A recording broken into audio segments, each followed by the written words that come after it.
will, dass es einfach vorbei ist. Und deswegen lasse ich mich impfen.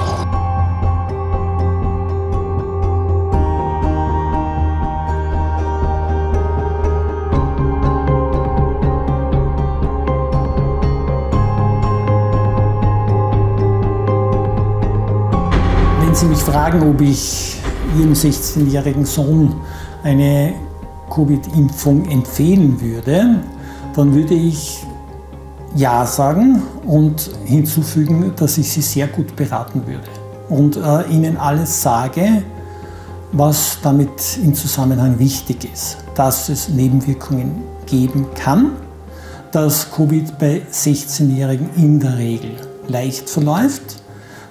Ich würde aber deswegen ja sagen, weil ich diesem 16-Jährigen ein möglichst normales Leben wünschen würde. Dass er normal in die Schule gehen kann, dass er zum Schulskikurs mitfahren kann, dass er in die Diskothek gehen kann, dass er im Restaurant sitzen kann und dass er nach Amerika fahren kann. In den USA wurde in den ersten 2 Wochen nach Zulassung dieser Impfung 2,5 Millionen Kindern geimpft.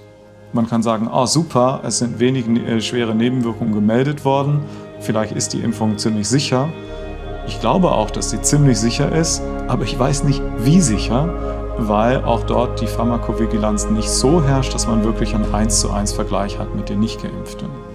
Und das fehlt uns und das führt dazu, dass man bestimmte Nebenwirkungen, an die man vielleicht gar nicht denken würde, nicht sozusagen herausfindet oder sehr spät herausfindet. Wir sind ja auch in dieser schieren Benutzung dieser Sprachformulierung, die Impfunwilligen, die jetzt noch mobilisiert werden müssen, so heißt es ja schon, ja, gibt es ja schon Papier im Gesundheitsministerium darüber, wie ich jetzt Impfunwillige mobilisiere. Komm, wir gehen jetzt impfen, du kannst mir vertrauen, wir tanzen und wir singen, dann leben wie im Traum. Komm, wir wollen uns impfen. Und da habe ich mir gedacht, wieso braucht eine Impfung, die effektiv ist und die vor einer gefährlichen Krankheit schützt, so eine Werbekampagne? Weil wenn ich jetzt als Gegenbeispiel in einem abstürzenden Flugzeug mich befinde, dann brauche ich keinen, der da herumhüpft und sagt, willst du einen Fallschirm oder willst du keinen? Für Kinder ist dieser Virus absolut harmlos. Und die Gefahr von so einer Impfung, die man nicht erforscht hat, ist ungleich höher als der Virus selber. Deswegen halte ich das persönlich für, entsetzlich. Entsetzlich finde ich das. Das andere Schlimme ist eben die Gesetzesänderung, die praktisch unser Grundgesetz mehr oder weniger außer Kraft gesetzt haben. Und damit werden ja jetzt die Leute praktisch erpresst oder verführt, indem man sagt, ja, wir geben euch einen Teil eurer Grundrechte, die wir ja eigentlich aufgrund der Verfassung, die kann man uns eigentlich nicht nehmen. Aber dann könnt ihr wieder reisen, dann können die Kinder auch wieder zu Oma gehen, ohne Angst.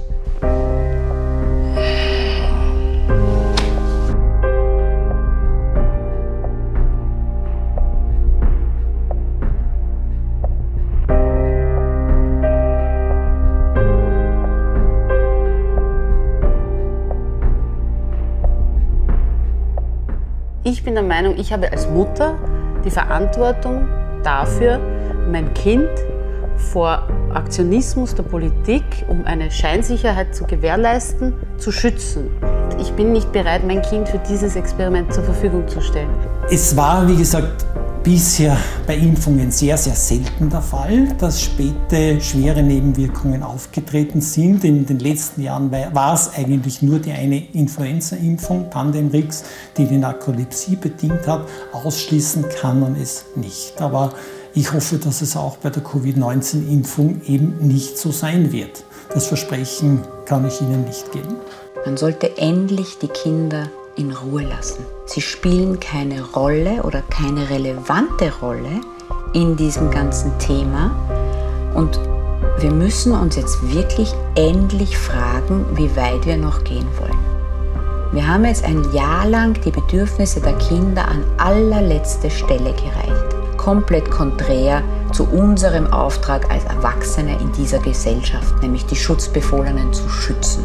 Und es braucht starke Eltern, die auch wirklich einfach mal sagen, nein, ich erlaube der Regierung nicht, der Politik nicht. Ich erlaube dem Schulsystem nicht, dass meine Kinder in sowas hineingebracht werden. Freiheit.